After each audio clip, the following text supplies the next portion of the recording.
Hello all, welcome to Prodigy. My name is Pradyumna और आज हम शुरू करने जा रहे हैं चैप्टर 15 हमारे कोर्स का, जो है RSM SSB junior accountant and TRA exam 2020 के 22 के इंग्लिश ग्रामर के कोर्स के लिए। और मैं बुक रेफ़र कर रहा हूँ प्रोफेसर BK रस्तोगी जी की ये किताब, इंग्लिश फॉर एडमिनिस्ट्रेटिव सर्विसेज। ये जो कोर्स है इक्वली इम्पोर्टेंट है PSC की किसी भी एग्ज़ाम के लिए, और RSM SSB की भी किसी भी एग्ज़ाम के लिए ये कोर्स उतना ही इम्पोर्टेंट है जितना कि ये जूनियर अकाउंटेंट के लिए है। तो बगैर देरी किए हुए हम शुरू करते हैं। और वीडियो शुरू करने से पहले मैं आप सबसे रिक्वेस्ट करना चाहूँगा कि हमारा Telegram channel Prodigy we make it easier आप ज्वाइन करें। जब टेलीग्राम पे आप इसको सर्च करेंगे तो आपको ये लोगो दिख जाएगा, तो उसको ढूंढने में आपको आसानी रहेगी। उसके अलावा आपकी कोई भी क्वेरीज़ हैं, क्वेश्चंस हैं, डाउट्स हैं, या कोई भी सजेशंस आप हमें देना चाहते हैं, वो आप हमें भेज सकते हैं अंग्रेजी-in-english@gmail.com पर। आज आपको थोड़ा सा जो बैकग्राउंड में जो नॉइज़ है वो थोड़ी बहुत आ सकती है, क्योंकि मैंने ट्रैवल किया है और मैं दूसरी जगह पे हूँ, तो हो सकता है पीछे से थोड़ी सी आवाज़ आए। तो आज के लिए सॉरी। बाकी कल से आपको ये प्रॉब्लम नहीं आएगी। सिर्फ आज के लिए आपको थोड़ा सा बियर करना पड़ेगा, और आई होप मैं जिसको जितना रिड्यूस कर सकता हूँ मैं रिड्यूस उसको करने की कोशिश करूँगा बैकग्राउंड नॉइज़ को। तो चलिए बगैर देरी किए हुए शुरू करते हैं हमारा 15 वीडियो इंग्लिश ग्रामर के कोर्स के लिए, जिसमें हमने अब तक पहले हमने आर्टिकल और डिटर्मिनर हम पढ़ चुके हैं, और उसके बाद हम टेंसेज पढ़ रहे थे। टेंसेज में मैंने आपको सब बेसिक नॉलेज उसकी बताई थी कि टेंस में क्या होता है क्या नहीं है। बाकी सारी चीज़ें हम बहुत अच्छे से देख चुके हैं। अब आपको टेंस पढ़ने में बिल्कुल प्रॉब्लम नहीं आएगी, क्योंकि आप बेसिक्स समझ चुके हैं। टेंस पढ़ने से हमको सीखने को क्या मिलेगा, या फिर हम किस तरीके से इसको काम में लेंगे। तो टेंसेज को, जैसा कि आप सबको पता है, मैंने आपको बताया था कि टेंस और टाइम इन दोनों में क्या डिफरेंस है। टेंस में एक्चुअली हम प्रेजेंट टेंस और पास्ट टेंस ही पढ़ते हैं, लेकिन असल में तीसरा पार्ट भी इसको ग्रामर के हिसाब से इसमें फ्यूचर टेंस भी इसमें जोड़ दिया गया है। बाकी प्रेजेंट और पास्ट होते हैं, क्योंकि ये घटनाएं घटित हो चुकी हैं या घटित हो रही होती हैं। फ्यूचर जो है घटित नहीं हुआ है, इसलिए उसको टेंस और टाइम में नहीं जोड़ते हैं, लेकिन इसको for a grammatical point of view से हम इसको देखते हैं, और इसलिए हम तीनों को पढ़ते हैं। तो तीन टेंस हमारे हो गए हैं। पहला है प्रेजेंट टेंस, ओके। उसके बाद सेकंड है हमारा पास्ट टेंस, और थर्ड है हमारा फ्यूचर टेंस। और तीनों ही टेंसेस के मैंने आपको पहले भी बताया था कि हम एस्पेक्ट की बात करते हैं। एस्पेक्ट की बात मतलब कि ये जो टेंसेस हैं इनका जो है वो संबंध जो है टाइम के हिसाब से कैसे रहता है, कि टाइम कब आगे बढ़ा, टाइम कब पीछे हुआ, इस तरीके से ये सब चीज़ें हम देखेंगे प्रेजेंट टेंस में, पास्ट टेंस में और फ्यूचर टेंस में। तो एस्पेक्ट की जब हम बात करते हैं तो हम देखते हैं किसी भी तीनों के लिए अप्लाई होगा। किसी भी तीनों टेंस के लिए, प्रेजेंट टेंस के लिए, पास्ट टेंस और फ्यूचर टेंस, तीनों के लिए ही अप्लाई होगा। जैसे प्रेजेंट टेंस भी सिंपल प्रेजेंट टेंस होगा, पास्ट टेंस में भी एक सिंपल प्रेजेंट टेंस आता है, और फ्यूचर में भी एक फ्यूचर सिंपल टेंस आएगा। उसके बाद हम देखते हैं कॉन्टिन्यूअस, CONTINUOUS, तो सिंपल भी आएगा। उसके बाद कॉन्टिन्यूअस आता है। उसके बाद आता है परफेक्ट, परफेक्ट भी आएगा। और उसके बाद आता है परफेक्ट कॉन्टिन्यूअस, कॉन्टिन्यूअस। ये चार तरीके से रहेगा। अब पहले मैं सिंपल के बारे में आपको बता देता हूँ थोड़ा सा। सिंपल में क्या रहेगा कि जो चीज़ें लगातार हो रही होती हैं या किसी इंटरवल में वो होती हैं, लगातार हो रही होती हैं, वो रोज़मर्रा की ज़िंदगी में होती रहती हैं।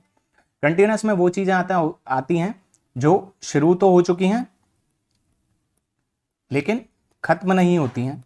मतलब अभी वो जो काम है वो चल रहा है, उसको, उस टेंस को हम बोलेंगे present continuous tense, past continuous tense या फ्यूचर कॉन्टिन्यूअस टेंस। परफेक्ट का मीनिंग क्या होता है? परफेक्ट का मीनिंग ये है कि उसमें जितना काम किया जा सकता था वो किया जा सकता है, किया जा चुका है, और आगे उसमें कोई भी काम करने की गुंजाइश नहीं है, क्योंकि वो परफेक्ट है। परफेक्ट है मतलब कंप्लीट हो चुका है। तो जो हमें कंप्लीट होने का सेंस दे कि कोई भी काम है वो पूरा कर दिया गया है, वो कंटिन्यूअस होता है। दूसरी ऐसी चीज़, अब प्रेजेंट परफेक्ट कॉन्टिन्यूअस के बारे में हम देखते हैं। परफेक्ट का मीनिंग यहाँ पे हमने देख लिया था, कंप्लीट हो गया है, और कॉन्टिन्यूअस का हम देख रहे थे जो काम बीच में चल रहा है, मतलब अभी कंटिन्यू नहीं हुआ है। तो परफेक्ट कंटिन्यूअस ये कैसे बना? कॉन्टिन्यूअस का तो हम समझ गए कि कोई काम बीच में चल रहा है, अभी खत्म नहीं हुआ है, शुरू तो लेकिन हो चुका है। परफेक्ट में हम देखेंगे कि कोई काम खत्म हो चुका है। लेकिन ऐसा कैसे हो सकता है कि कोई काम खत्म भी हो चुका है, मतलब कंप्लीट भी है अपने आप में, लेकिन फिर भी चल रहा है? तो ऐसी चीज़ें जो परफेक्ट हैं, मतलब उनको बीच में छोड़ दिया जाए तो भी वो खत्म मानी जाएंगी, उसको अधूरा नहीं माना जाएगा। लेकिन जब तक वो काम सुचारू रूप से चलता रहे उसको हम चालू मानते हैं। तो परफेक्ट कंटिन्यूस का मीनिंग मैं आपको दूसरी स्लाइड में इसको समझाने की कोशिश करता हूँ।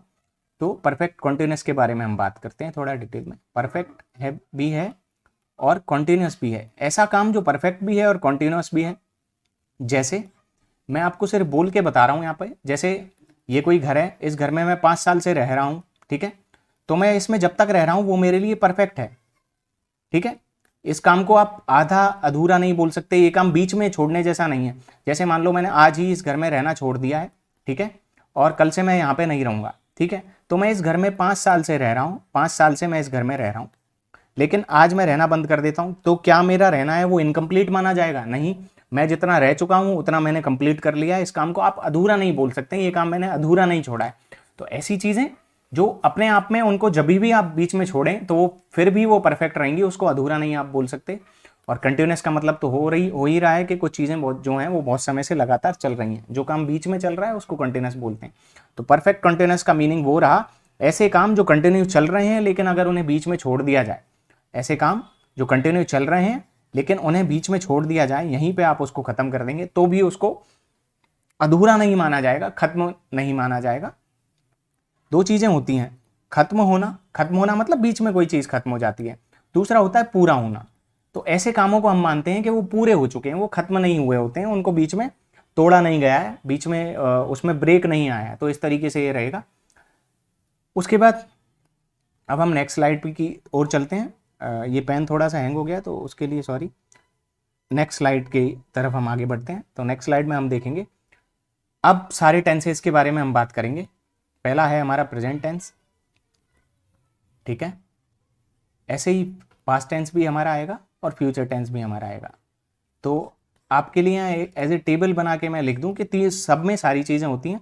प्रेजेंट जो कंटिन्यूस प्रेजेंट जो है सिंपल जो होता है उसको आप इंडेफिनिट भी बोल सकते हैं, ठीक है, मतलब रोज़मर्रा के लिए आपको सारी चीज़ें बताती हैं। और ये तीनों ही पॉइंट के लिए इंपॉर्टेंट है। फ्यूचर, पास्ट और प्रेजेंट टेंस, ये तीनों को ही इन चारों पार्ट में बांटते हैं। सिंपल हो गया, इंडेफिनिट हो गया।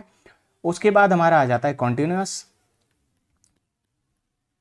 कॉन्टिन्यूस में आप तीनों के कॉन्टिन्यूस देखेंगे, प्रेजेंट कॉन्टिन्यूस, पास्ट कॉन्टिन्यूस और फ्यूचर कॉन्टिन्यूस, इन तीनों को आप देखेंगे। उसके बाद आ जाता है परफेक्ट। परफेक्ट में भी हम तीनों को देखते हैं, प्रेजेंट परफेक्ट, पास्ट परफेक्ट और फ्यूचर परफेक्ट, इन तीनों को हम देखेंगे। उसके बाद हमारा आता है परफेक्ट कॉन्टिन्यूस, जिसके बारे में हमने अभी बात की थी। परफेक्ट कॉन्टिन्यूस ऐसा काम जो पहले से चल रहा है और अभी भी चलते आ रहा है, वो अभी खत्म नहीं हुआ है, वो अभी कंप्लीट नहीं हुआ है। तो इस तरीके से ये सब रहेंगे। तो सबसे पहले शुरुआत करते हैं हम प्रेजेंट से। पहला है हमारा प्रेजेंट टेंस। प्रेजेंट टेंस, तो प्रेजेंट टेंस के बारे में पढ़ते हैं। प्रेजेंट टेंस में सबसे पहले हम सिंपल प्रेजेंट के बारे में पढ़ेंगे। तो मैं यहाँ पे लिख देता हूँ आपके लिए। पहला है हमारा सिंपल प्रेजेंट, ठीक है, तो ये हमारा पहला रहेगा सिंपल प्रेजेंट टेंस। तो सिंपल प्रेजेंट टेंस किस तरीके से लिए काम आता है, ठीक है। सबसे पहले हम देखेंगे इसमें वर्ब की फॉर्म किस तरीके से लगती है, वर्ब की फॉर्म कैसे काम करती है। तो सबसे पहले हम देखेंगे वर्ब की फॉर्म प्रेजेंट टेंस में किस तरीके से काम करेगी। FORM वर्ब की कौन सी फॉर्म लगती है। तो वर्ब की फॉर्म में 2 फॉर्म होती हैं जो हमने देखी है। पहला तो होता है हमारा हेल्पिंग वर्ब, ठीक है, ये सब आई होप आप सबको पता ही होगा, हेल्पिंग वर्ब होती है। दूसरी होती है हमारी मेन वर्ब। तो हम देखेंगे कि प्रेजेंट, सिंपल प्रेजेंट की जब हम बात करेंगे तो हेल्पिंग वर्ब कौन सी लगने वाली है और मेन वर्ब कौन सी लगने वाली है, इन दोनों के बारे में बात करते हैं। हेल्पिंग वर्ब को हम ऑक्सिलरी वर्ब भी बोलते हैं, जिसकी स्पेलिंग होगी AUXILIARY, ठीक है, ऑक्सिलरी वर्ब, या आप इसको हेल्पिंग वर्ब भी साथ में बोल सकते हैं, ठीक है। हेल्पिंग वर्ब कौन कौन सी लगेंगी। अब सिंपल प्रेजेंट टेंस जो होगा उसमें मैं आपकी जानकारी के लिए बता दूं कि कोई भी हेल्पिंग वर्ब नहीं लगती है। उसके बाद आती है हमारी मेन वर्ब, ठीक है। मेन वर्ब के बारे में बात करते हैं। तो मेन वर्ब में क्या रहेगा, मेन वर्ब जो भी हमारी होगी उसकी फर्स्ट फॉर्म लगती है, पहली फॉर्म जो होती है वो लगेगी मेन वर्ब की। और प्लूरल और सिंगुलर में बनाने के लिए उसको एस और ES का उपयोग आप करते हैं। जैसे S और ES कब लिखा जाएगा, S और ES जब जुड़ जाते हैं उस मेन वर्ब में, जब वो सिंगुलर में हम उनके बारे में बात कर रहे हों, ठीक है। तो जब भी आप सिंगुलर के बारे में बात करेंगे, थर्ड पर्सन सिंगुलर के बारे में बात करेंगे, पर्सन भी मैं आपको आगे चल के बताऊंगा कि पर्सन किस तरीके से होते हैं। जैसे फर्स्ट पर्सन है, सेकंड पर्सन है, थर्ड पर्सन है, इन तीनों पर्सन के बारे में भी हम बात करेंगे। लेकिन आपको सिर्फ इतना अभी फिलहाल के लिए इतना जानना है कि प्रेजेंट टेंस में, सिंपल प्रेजेंट टेंस में वर्ब फॉर्म्स होती हैं। वर्ब फॉर्म्स को यूज़ करने के लिए पहले हम देखेंगे हेल्पिंग वर्ब कौन सी यूज़ होती है और मेन वर्ब की कैसे उस फॉर्म को यूज़ किया जाता है। हेल्पिंग वर्ब का मैं आपको बता ही चुका हूँ कि हेल्पिंग वर्ब जो है वो यूज़ नहीं होती है। और मेन वर्ब की जब हम बात करेंगे तो मेन वर्ब में फर्स्ट फॉर्म लगती है जो हमारी लगेगी थर्ड पर्सन के लिए, और एस और ई एस जो होता है वो आपके लिए लगेगी सिंगुलर थर्ड पर्सन के लिए। एस और ई एस का यूज़ करते हैं, और प्लूरल रहेगा तो एस और ई एस का उपयोग उस पर नहीं होता है। तो मेन वर्ब ये रहेगी। जैसे अब एग्जाम्पल के लिए हम बात कर सकते हैं। फॉर एग्जाम्पल हम सेंटेंसेज ले सकते हैं, अलग अलग सेंटेंसेज लेंगे। तो पहला सेंटेंस हो गया आई प्ले,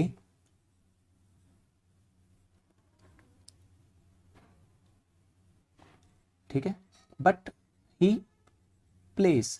तो इन दोनों में आप फर्क देखेंगे कैसे कैसे इसमें फर्क आएगा। आई जो होता है वो सिंगुलर प्लूरल दोनों होता है होने को, तो लेकिन आप इसको एज ए प्लूरल मान के चलते हैं। ग्रामर में जब आप बात करेंगे तो आई को हम प्लूरल लेके चलते हैं, मतलब इसके साथ जो वर्ब लगेगी वो प्लूरल की वर्ब लगती है। तो प्ले जो है यहाँ पे प्लूरल की वर्ब है, इसलिए यहाँ पे कोई भी एस या एस ई एस नहीं लिया गया है। लेकिन ही जो है, ही थर्ड पर्सन हो गया, मतलब तीसरा व्यक्ति जिसके बारे में बात की जाती है। और प्लेज में देखो आप यहाँ पे एस का यूज़ किया जा रहा है, तो एस या ई एस का हम यूज़ करते हैं। आगे बढ़ने से पहले मैं आपको पर्सन्स के बारे में बता ही देता हूँ। पहला होता है हमारा फर्स्ट पर्सन। फर्स्ट पर्सन जो होता है वो होता है बोलने वाला। फर्स्ट पर्सन कौन होगा? जो बात को कह रहा होता है। सेकंड पर्सन वो होता है सुनने वाला, मतलब जिससे बात की जा रही है वो सेकंड पर्सन की गिनती में आता है। सेकंड पर्सन हम उसे कहेंगे जो सुन रहा हो उस बात को, ठीक है। थर्ड पर्सन कौन सा है? थर्ड पर्सन हम उसे बोलेंगे जिसके बारे में बात की जा रही है, जिसके बारे में बात की जा रही हो, ठीक है। तो ये रहेगा, जिसके बारे में बात की जा रही होती है उसे हम थर्ड पर्सन बोलते हैं। तो फर्स्ट पर्सन हो गया, सेकंड पर्सन हो गया, थर्ड पर्सन हो गया। मैं आपको एक बार रिपीट करके बता देता हूँ कि फर्स्ट पर्सन वो है जो बोल रहा होता है, जो बात कर रहा है। सेकंड पर्सन वो है जो सुन रहा होता है आपकी बात को, सामने वाला जो भी खड़ा है। थर्ड पर्सन वो जिसके बारे में बात की जा रही हो। तो इसीलिए यहाँ पे जो ये आई जो है ये फर्स्ट पर्सन है। आई प्ले मतलब मैं खेलता हूँ, मतलब मैं इस बात को बोल रहा हूँ कि मैं खेलता हूँ, तो ये फर्स्ट पर्सन हो गया। और आई को हम एज ए प्लूरल यूज़ करते हैं, इसलिए इसके साथ जो वर्ब आएगी, खेलने की जो वर्ब है यहाँ प्ले, उसके साथ एस और ई एस नहीं लगेगा। ही जो है वो थर्ड पर्सन है। थर्ड पर्सन मतलब जिसके बारे में बात की जाएगी, मतलब कि वह खेलता है। वह खेलता है कौन है? सामने वाले व्यक्ति से तो आप बोलेंगे नहीं कि वह खेलता है, आप किसी तीसरे पर्सन की जो आपके सामने अभी मौजूद नहीं है उसके बारे में आप यह और वह का उपयोग करेंगे। तो वह मतलब थर्ड पर्सन जिसके बारे में बात की जा रही है, और थर्ड पर्सन के साथ सिंगुलर जब लगेगा, सिंगुलर जब होगा वो, तो उसके साथ एस और ई एस का यूज़ करके उसे आप चेंज करते हैं और सिंगुलर की उसमें वर्ब लगती है। तो इस तरीके से ये रहेगा। दूसरा भी मैं एग्जाम्पल आप चाहें तो मैं लिख देता हूँ। दूसरा एग्जाम्पल जैसे आई राइट, मतलब मैं लिखता हूँ, ठीक है। हेल्पिंग वर्ब तो कोई आई नहीं है इसमें, हेल्पिंग वर्ब का तो यूज़ नहीं हो रहा, तो हेल्पिंग वर्ब का यूज़ नहीं होगा। ये सब्जेक्ट है और ये फर्स्ट पर्सन है, और आई जो है हम उसे एज ए प्लूरल लेते हैं और प्लूरल की उसके साथ वर्ब लगेगी। और राइट जो है ये मेन वर्ब है और मेन वर्ब की इसमें फर्स्ट फॉर्म का यूज़ हुआ है, लेकिन ये प्लूरल की तरह यूज़ होगा, मतलब इसमें एस और ई एस का यूज़ इसमें नहीं किया जाएगा। तो ये रहेगा। और अब जैसे थर्ड पर्सन के बारे में बात करेंगे, जैसे बट रीटा, ठीक है। आई राइट मैं लिखता हूँ, लेकिन रीता क्या है? लिखती है। अब ये कैसे बनेगा? रीटा क्या है? सब्जेक्ट हो गई, ठीक है। उसके बाद दूसरी इसकी क्या खासियत हो गई? ये सिंगुलर है, ठीक है। सिंगुलर है मतलब एक वचन में है, और ये थर्ड पर्सन भी हुई। थर्ड पर्सन मतलब मैं तीसरे बंदे के बारे में बात कर रहा हूँ, उसके नाम लेके मैंने कुछ बोला है कि रीता लिखती है, ठीक है।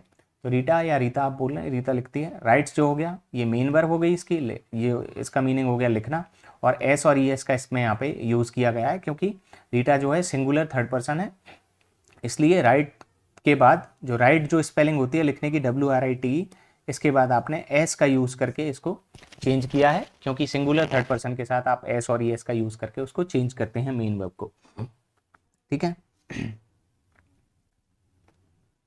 उसके बाद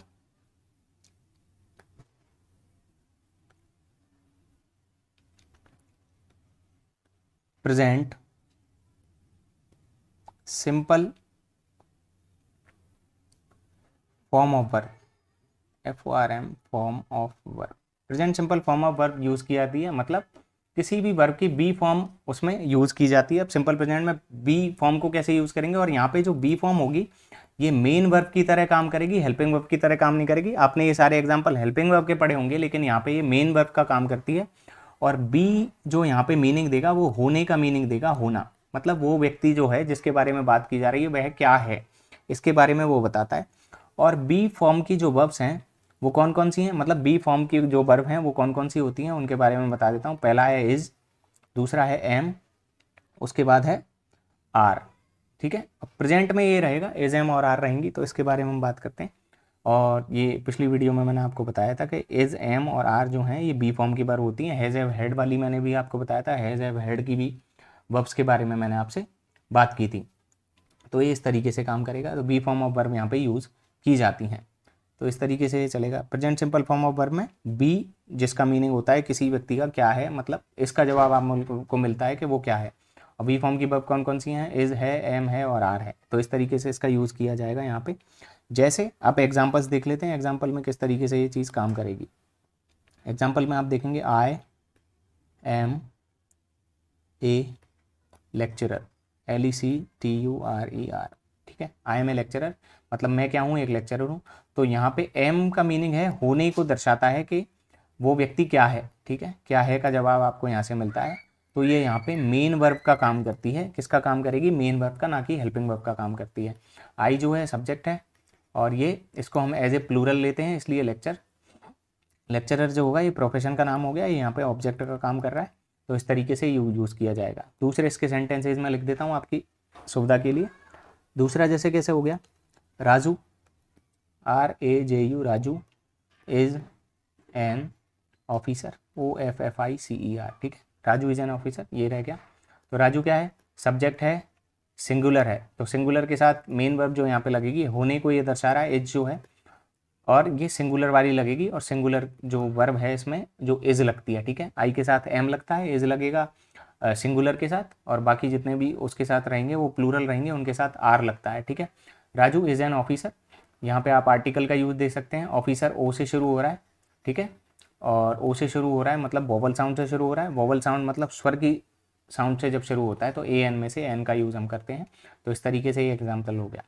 आप चाहें तो मैं एक और एग्जाम्पल लिख देता हूँ, जैसे तीनों के अब आपके पास एग्जाम्पल हो जाएंगे तीनों चीज़ों के। दे आर स्टूडेंट्स, ठीक है, दे हो गया, थर्ड पर्सन हो गए, लेकिन प्लूरल है, तो अब जब ये प्लूरल रहेगा तो आर का यूज़ करेंगे। आर भी यहाँ पे होने को दर्शा रहा है कि वो क्या हैं, वो स्टूडेंट्स हैं, तो उनके होने की स्थिति वो बताता है कि वो स्टूडेंट्स हैं, तो होने को दर्शा रहा है, और ये प्लूरल है इसलिए हम आर का यूज़ करेंगे। सिंगुलर के साथ एज का यूज़ करते हैं, और आई के साथ हम यूज़ करेंगे एम का। तो इस तरीके से प्रेजेंट जो सिंपल है या प्रेजेंट इंडेफिनिट है इस तरीके से काम करता है।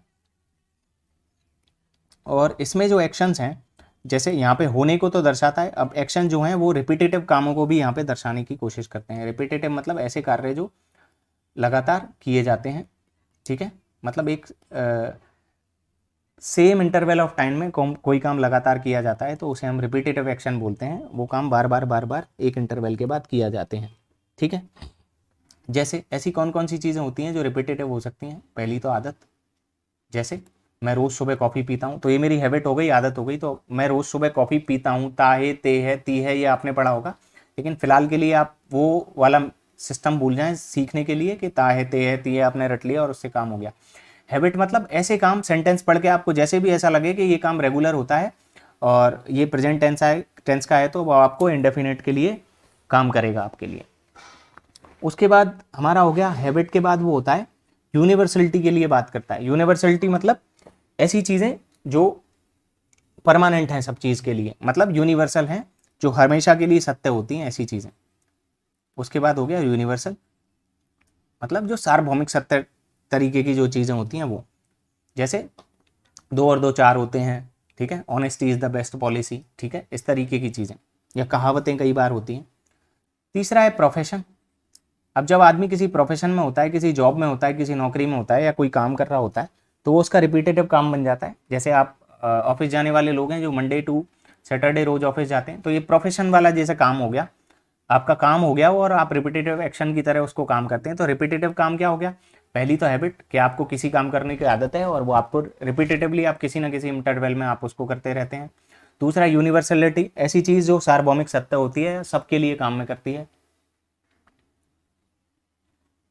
उसके बाद है प्रोफेशन, और प्रोफेशन का मतलब हो गया कि किस तरीके से चीज़ काम करेगी। प्रोफेशन का मीनिंग ये हो गया कि आप कोई काम करते हैं और आप वो काम आप जब आप करते हैं एज ए प्रोफेशन तो आप उसको रेगुलर करते हैं, तो इस तरीके से ये रहेगा। और टाइम का जो कंटेंट होता है ये जनरल प्रेजेंट की बात करता है, ये जनरल प्रेजेंट की बात करता है, जनरल प्रेजेंट की ये बात आपसे करेगा।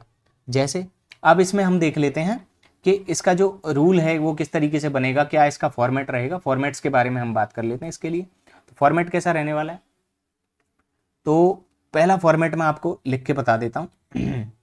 Subject plus verb plus object, ठीक है, या फिर कॉम्प्लीमेंट भी हम उसको कहते हैं, कॉम्प्लीमेंट भी उसमें जुड़ता है, ऑब्जेक्ट नहीं हो तो कॉम्प्लीमेंट।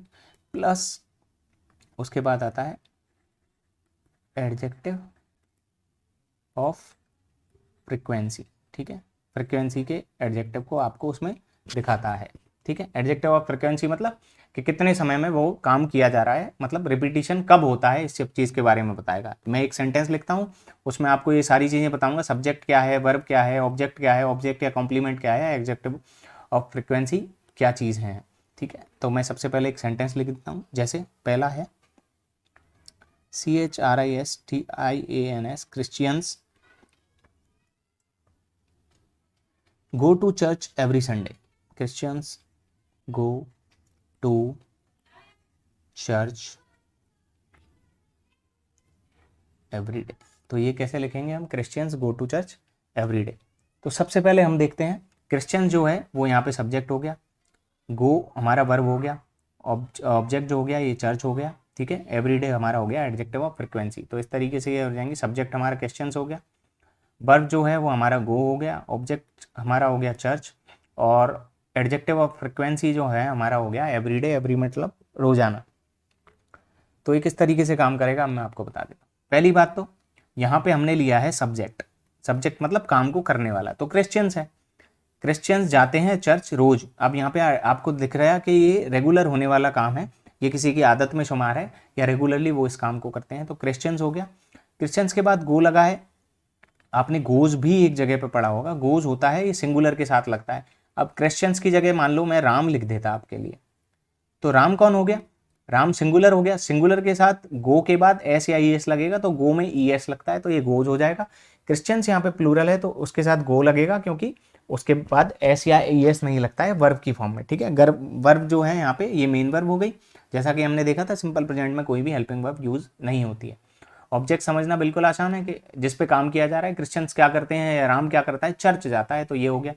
एवरीडे क्या हो गया, उसकी फ्रिक्वेंसी के बारे में बताता है और उसके रिपीटेटिव काम के बारे में बताता है, तो ये इसका एक एग्जांपल हो गया। तो इस तरीके से रहेगा, सब्जेक्ट वर्ब ऑब्जेक्ट कॉम्प्लीमेंट या फिर एडजेक्ट, और उसके बाद प्लस में करके एडजेक्टिव ऑफ फ्रिक्वेंसी। तो इस तरीके से काम करेगा। आप इससे हजारों सेंटेंस इस तरीके से बना सकते हैं। आप कुछ भी ऐसा लिखें, सिर्फ इन नियमों का फॉलो करें कि सिंगुलर जब होगा तो उसके बाद एस या ई एस जुड़ जाता है, और प्लूरल जब यहाँ था, यहाँ पे क्रिश्चियन जो है वो प्लूरल हो गया क्योंकि कई सारे क्रिश्चियंस हो गए, मतलब बहुत सारे लोग, तो उसके बाद गो लगेगा, एस और ई एस का उपयोग नहीं किया जाएगा। सिंगुलर चीज़ों के बाद आप एस या ई एस का प्रयोग करते हैं, कई में एस लगता है, कई में ई एस लगता है, जैसे गो है, गो में हमेशा ई एस लगता है, तो इसमें आप ऐसे इसको यूज करते हैं, ठीक है।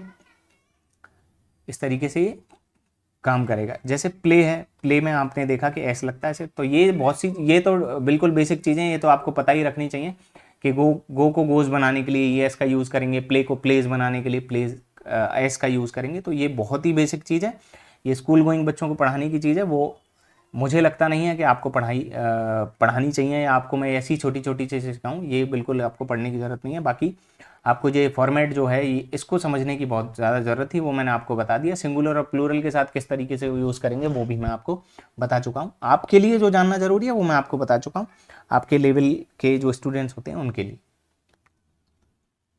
नेक्स्ट, अब इसी में हम आगे बात करते हैं रिपीटेटिव एडजेक्टिव ऑफ फ्रीक्वेंसी क्या हो सकता है। जैसे सेम वही, यहाँ पे हम लिखेंगे सब्जेक्ट यहाँ पे लिखेंगे हम वर्ब, उसके बाद हम लिखेंगे एस या ई एस का हम यूज़ करते हैं, जो मैंने आपको पहले बता दिया था। ऊपर वाला जो एग्जाम्पल था वो प्लूरल का था, नीचे अभी जो एग्जाम्पल आएगा वो इस फॉर्मेट के हिसाब से सिंगुलर का आएगा। उसके बाद हमने देखा ऑब्जेक्ट, ऑब्जेक्ट या कॉम्प्लीमेंट हम लिखते हैं, कॉम्प्लीमेंट। पहले मैं ये लिख चुका हूँ इसलिए मैं वापस इसको फुल फॉर्म में नहीं लिखूंगा, मैं यहाँ पे लिखूंगा एडजेक्टिव ऑफ फ्रिक्वेंसी, ठीक है।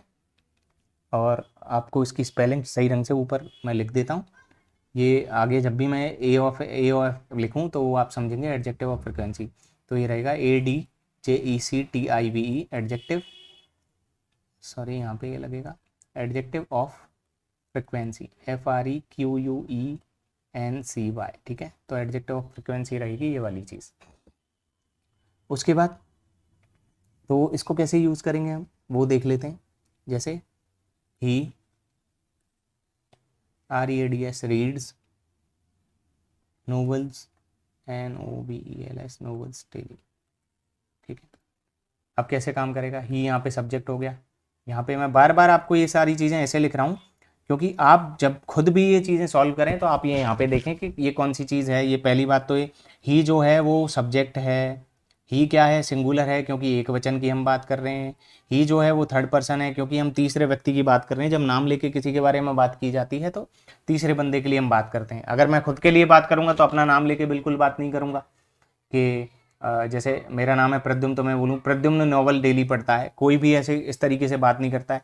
आप सामने वाले के लिए जब बात करते हैं तो उसका नाम कभी नहीं लेंगे, आप सिर्फ इतना ही कहेंगे कि तुम नॉवल पढ़ते हो, तो यू का आप उपयोग करेंगे।